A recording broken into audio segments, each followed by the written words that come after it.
नमस्कार मित्रों, आप सभी का हमारे इस यूट्यूब चैनल फोकस सरकारी जॉब में स्वागत है। दोस्तों, झारखंड कर्मचारी चयन आयोग ने एक और नोटिफिकेशन निकाली है और ये जो नोटिफिकेशन है दोस्तों उन सारे कैंडिडेट के लिए महत्वपूर्ण है जिन्होंने 2022 में, जी हाँ, जिन्होंने 2022 में झारखंड इंटरमीडिएट स्तर संयुक्त प्रतियोगिता परीक्षा का फॉर्म भरा है। साथ ही साथ उन सारे कैंडिडेट के लिए भी महत्वपूर्ण है जो दोस्तों फ्रेशर हैं, जिन्होंने फॉर्म नहीं भरा था, उनके लिए भी ये वीडियो बहुत ही ज़्यादा इम्पोर्टेंट है और ये नोटिफिकेशन भी इम्पोर्टेंट है। तो देखिए, विज्ञापन संख्या की बात करें तो 15/2023 है और ये नियमित भर्ती, जी हाँ, नियमित भर्ती के लिए नोटिफिकेशन निकाली गई है।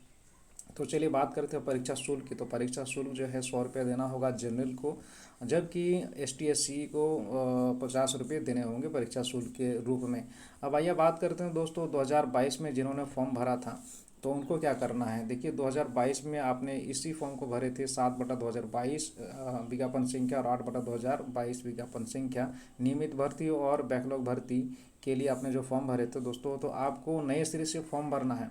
आपको नए सिरे से फॉर्म भरना है, लेकिन उसके बाद आपको रजिस्ट्रेशन नंबर देना है, पुराना वाला रजिस्ट्रेशन नंबर देना है जो 2022 में आपने फॉर्म भरे थे। तो इससे क्या होगा, परीक्षा शुल्क जो है दोस्तों आपसे नहीं लिया जाएगा, परीक्षा शुल्क आपसे नहीं लिया जाएगा। अगर आप ऐसा नहीं करते हैं तो आपसे परीक्षा शुल्क लिया जाएगा दोस्तों। अब आइए बात करते हैं वैकेंसी की, रिक्तियों की। तो देखिए दोस्तों, बहुत सारे विभाग हैं झारखंड में और उन्हीं विभागों में अलग अलग जो आप देख रहे हैं निम्न वर्गीय लिपिक और लिपिक एवं लेखापाल सह कंप्यूटर ऑपरेटर के लिए जो पद है दोस्तों अलग अलग विभागों में निकली है। तो टोटल जो विभाग है 11 विभाग है दोस्तों, 11 विभागों के लिए ये वैकेंसी निकली है। आप देख सकते हैं सीरियल नंबर जो है 11 है, तो यानी 11 विभाग है और इन्हीं 11 विभागों में आपका सिलेक्शन होना है। देखिए, टोटल पोस्ट की बात करें, टोटल जो वैकेंसी की बात करें तो 863 है, टोटल 863 वैकेंसी है दोस्तों। अब आगे देखते हैं दोस्तों कब तक फॉर्म भरना है, कब से फॉर्म भरना शुरू हो जाएगा। तो सबसे पहले यहाँ पर देख लेते हैं वेतनमान की। तो वेतनमान जो है दोस्तों स्टेनोग्राफर और निजी सहायक के लिए पे मैट्रिक्स लेवल 4 होगा, यानी 25,500 से लेकर 81,100 तक आपको सैलरी हो सकती है। निम्न वर्ग लिपिक के लिए पे मैट्रिक लेवल जो है 19,900 से 63,200 रुपये आपको सैलरी मिलेगी। और देखिए यहाँ पर जो पोस्ट निकाली गई उसके लिए कौशल परीक्षण भी होगा।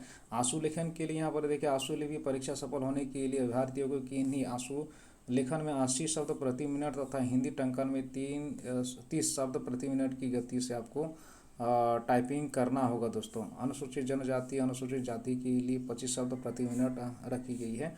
और हिंदी टंकन परीक्षा, ये हिंदी टंकन परीक्षा सभी के लिए दोस्तों, हिंदी में 25 शब्द प्रति मिनट की गति से 250 शब्दों को 10 मिनट में कंप्यूटर पर टंकित करना होगा। इसमें उत्तीर्ण प्राप्त करने के लिए 2% से अधिक गलतियां नहीं होनी चाहिए, अन्यथा वैसे उम्मीदवार आयोग द्वारा अयोग्य करार दिए जाएंगे दोस्तों। तो जी हाँ, देखिए यहाँ पर 25 शब्द प्रति मिनट की गति से आपको 250 वर्ड आपको लिखना है 10 मिनट में दोस्तों। ठीक है, 250 मिनट में 10 मिनट का टाइम दिया जाएगा तो 250 वर्ड आपको यहाँ पर लिखना है। लेकिन एरर जो है 2% से ज़्यादा नहीं होना चाहिए, 2% से ज़्यादा हो जाएगा तो आपका सिलेक्शन नहीं होगा। न्यूनतम शैक्षणिक योग्यता की बात करें दोस्तों तो आपके पास 10+2 किया हुआ होना चाहिए। आपने 10+2 किया हुआ है तो आप इस फॉर्म को भर सकते हैं दोस्तों। अगर आपने किसी क्षेत्र में, खेल कूद के क्षेत्र में, कला क्षेत्र में आपने कुछ उपलब्धि हासिल की है तो इसके लिए भी आपको जो है छूट दी जाएगी, आपको रियायत दी जाएगी दोस्तों। तो अब बात करते हैं आयु सीमा की। तो देखिए 1/8/2023 को 18 वर्ष होना चाहिए मिनिमम और 1/8/2019 को मैक्सिमम एज होना चाहिए। मान के चलिए अभी 2019 है दोस्तों, 2019 है और इस समय 35 हो रहा है, 35 वर्ष आपका मैक्सिमम एज जो है 35 वर्ष हो रहा है, तो आप इस फॉर्म को भर सकते हैं। यानी देखिए अभी 2000 रियल में जो है 2023 है और 2023 में अगर 4 जोड़ देते हैं देखिए तो 2023 हो जा रहा है। 2023 यानी आपके पास अभी 30 यहाँ पर जो एग्जाम्पल हम लोग देख रहे हैं दोस्तों 35 ईयर्स है ना, तो इसमें 4 जोड़ दीजिए तो क्या होगा 39 ईयर्स। अगर आप इस समय 39 ईयर्स के हैं तो आप इस फॉर्म को भर सकते हैं। कहने का मतलब ये है दोस्तों कि ये बैक डेट में आपको फॉर्म भरने का जो मौका मिल रहा है, बैक डेट में 2019 के अनुसार आपको फॉर्म भरने का मौका मिल रहा है। 2019 में यदि आपका जो उम्र था 35 वर्ष था तो आप फॉर्म भर सकते हैं। 2019 में अगर आपका मैक्सिमम एज जो था 37 वर्ष था अत्यंत पिछड़ा वर्ग के लिए, तो आप इस फॉर्म को भर सकते हैं। इसी प्रकार यदि 38 वर्ष था महिला, महिलाओं का 2019 में, तो आप भी फॉर्म भर सकते हैं। इसी प्रकार देखिए 40 साल था 2019 में जिनका एज मैक्सिमम एज 40 साल था ST SC महिला पुरुष दोनों के लिए, तो आप भी फॉर्म भर सकते हैं। ठीक है, यानी 4 साल अगर आप जोड़ देते हैं तो 2023 हो जा रहा। तो अगर आप 40 ईयर्स के हैं उस समय थे 2019 में, 4 साल जोड़ दीजिएगा तो 44 ईयर्स तक के आप फॉर्म भर सकते हैं। यानी अभी अगर आपका एज 44 ईयर्स हो रहा है तो आप फॉर्म भर सकते हैं दोस्तों। मैक्सिमम एज की मैं बात कर रहा हूँ। तो अब आइए देखते हैं दोस्तों इम्पोर्टेंट डेट्स क्या हैं, कब से कब तक फॉर्म भरा जाएगा। जाति प्रमाण पत्र और आवासीय प्रमाण पत्र तो ये नेसेसरी है, जो आरक्षित वर्ग के लोग हैं तो उनको क्या है आपको देना ही पड़ेगा। ठीक है, आपके पास है, अगर आपके पास नहीं है, उपलब्ध नहीं है, तो आप जनरल फॉर्म भर सकते हैं।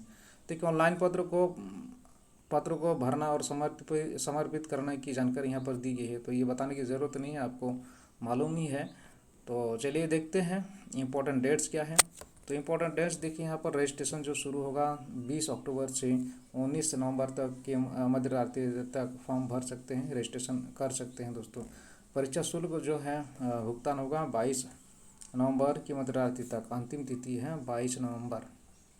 प्रिंट आउट निकालने का जो तिथि है दोस्तों 25 नवंबर है। फ़ोटो के साथ फ़ोटो और हस्ताक्षर अपलोड कर आवेदन पत्र का प्रिंट आउट निकालने की जो तिथि है 25 नवंबर तक है दोस्तों।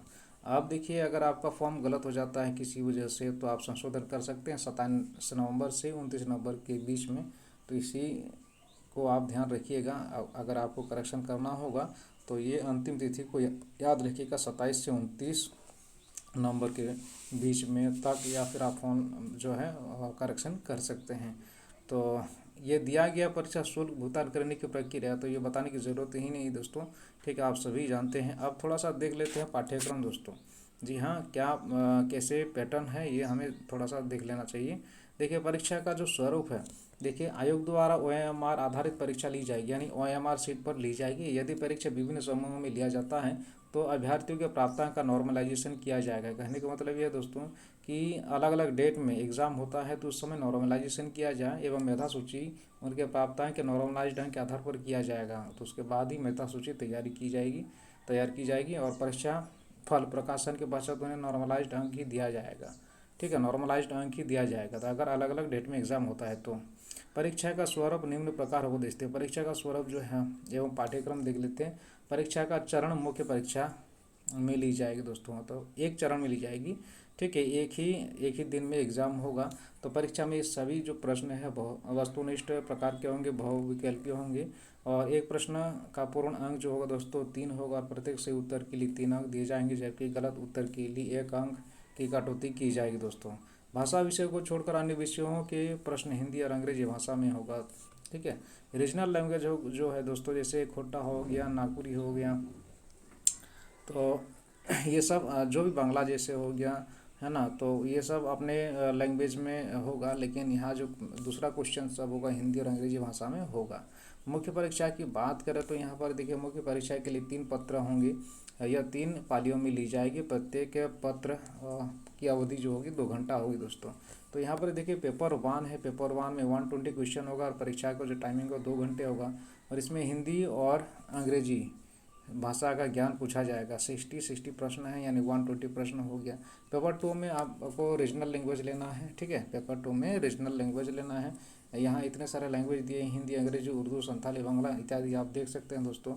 और आपको देखिए चिन्हित क्षेत्रीय जनजातीय भाषा में 30% अंक प्राप्त करना अनिवार्य होगा, यानी 30% मार्क्स आपको लाना ही होगा, तभी आप क्वालिफाई हो सकते हैं, मेरिट बन सकता है दोस्तों आपका।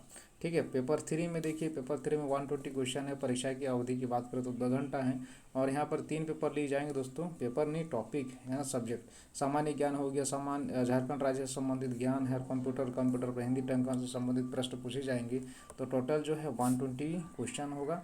ठीक है, यहाँ पर भी आप देख सकते हो दोस्तों, सामान्य ज्ञान परीक्षा में 30% अंक प्राप्त करना अनिवार्य होगा। तो देखिए यहाँ पर मेरिट आपने आने के लिए या फिर क्वालिफाई कर सकते हैं तो आपका 30% मार्क्स होना ही चाहिए। 30% मार्क्स यानी अंक जो है आपके पास होना चाहिए, तभी जाके आपका मेरिट बन सकता है दोस्तों। तो यही इंपॉर्टेंट नोटिफिकेशन थी। तो चलिए मिलते हैं हम लोग नेक्स्ट वीडियो में। और हाँ दोस्तों, यदि आपको अच्छा लगा होगा तो प्लीज़ यार सपोर्ट कर दीजिए। मिलते हैं हम लोग नेक्स्ट वीडियो में।